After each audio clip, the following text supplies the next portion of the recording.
when I think about what our sole mission is, it's really to elevate brick and mortar.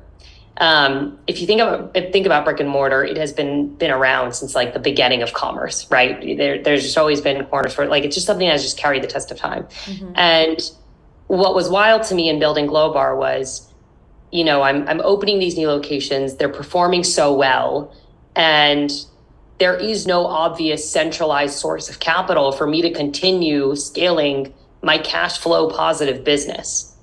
And while I have friends that are building tech companies and are having conversations around Series A, Series B with negative cash flows, I'm sitting here looking at small business banking loans with personal guarantees, merchant cash advances with really high interest rates. Like, why are these options so low tier? And why do they send a negative signal about my business? Right. And I think that's what frustrated me was, wait, this is crazy. We've actually, in prioritizing tech and celebrating tech, we've accidentally deprioritized and stopped celebrating every other business.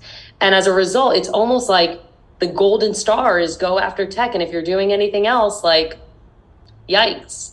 And I think that frustrated me because I was like, wait, we're creating physical experiences. We're having a lot of impact here. There's so much we're actually changing and driving. We are innovating. And I think every brick and mortar owner feels that way. They wouldn't be spending their time doing what they're doing if that wasn't true. And so in creating Bonside, we're starting with this wedge of financing of, hey, let's go in with a thing that these businesses really need, which is just a reliable source of capital that actually makes sense for their business, and then start to give them everything else that they need in order to make their business as strong as possible.